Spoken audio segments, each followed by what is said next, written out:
আজ সকালে বাড়ির এক টুকরো বাগান থেকে কয়েকটা কুমড়ো ফুল তুলতে গেলাম।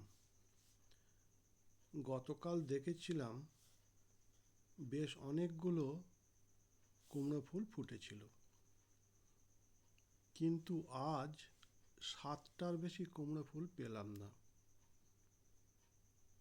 তা হোক, এই 7টা ফুল দিয়েই 7টা চপ বানিয়ে আজকে আমি দেখাবো। কুমড়ো ফুলের বড়া বা চপ খুব রেয়ার জিনিস। এ কথাটা বলার কারণ হলো, এই ফুলগুলো যখন তখন হাতের কাছে পাওয়া যায় না। তাছাড়া পাওয়া গেলেও সঠিক সময়ে এগুলো দিয়ে চপ না বানালে ফুলগুলো মুদে যায়, তখন চপ বানালেও ভালো লাগবে না। আমার মিসেসের এই কুমড়ো ফুলের চপ খুব প্রিয় জিনিস। বাগানের কুমড়ো ফুলগুলো দেখে রোজই বলে চপ বানানোর জন্যে। আজ আমারও ইচ্ছা হলো, তাই চলে এসেছি ফুলগুলো তুলতে। আমি সুব্রত, আপনারা দেখছেন ঘর নিয়োগী ঘর ব্লগের মুক্তিকোনা কিচেন। আসুন দেখে নেওয়া যাক কেমন করে কুমড়ো ফুলের চপ বানাই। কুমড়ো ফুলের চপ বানানোর জন্যে বেসন নিয়েছি। আমি ছোলার বেসন ব্যবহার করেছি, অল্পই নিয়েছি, এই দিয়ে হয়ে যাবে। বেসনের মধ্যে একটু নুন, 1 চিমটি খাবার সোডা, কালো জিরে আর জিরে ধনে শুকনো লঙ্কা গুঁড়ো করে রেখেছিলাম, সেটা দিয়ে দেব। এগুলো দিয়ে সামান্য জল দিয়ে একটা গোলা বানিয়ে নেব। গোলার ঘনত্ব পাতলাও হবে না, আবার খুব ঘনও হবে না। এমনভাবে রাখতে হবে যাতে ফুলগুলো ডোবালে ভেঙে না যায়।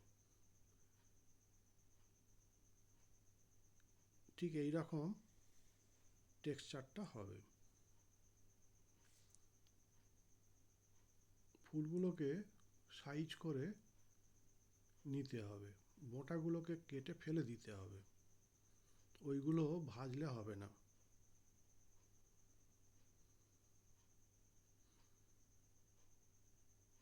ঠিক যেভাবে আমি মোটাগুলো ফেলছি, ওইগুলোকে ফেলে দিতে হবে।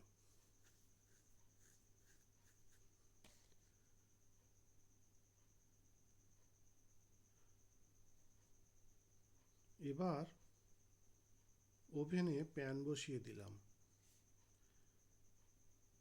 প্যানে সামান্য তেল দিয়ে ভাজবো। আমি সাদা তেল ব্যবহার করেছি। মিডিয়াম আঁচে এগুলোকে ভাজতে হবে।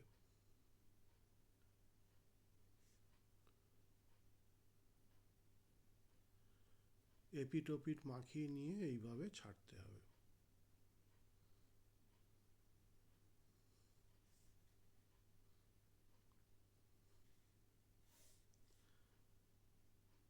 যেহেতু আমি অল্প তেল ব্যবহার করছি, তাই ভাজার সময় সময়টা একটু বেশি লাগবে। আপনারা বেশি তেল দিয়ে ভাজলে অল্প সময়ই কুমড়ো ফুলের চপ ভেজে নিতে পারবেন। তবে এইভাবে ভাজলে চপ বেশ মুচমুচে হবে। আশা করি আমি ঠিক মতো বোঝাতে পেরেছি আপনাদের। একটু সময় ধরে আমাকে এইগুলোকে ভাজতে হবে।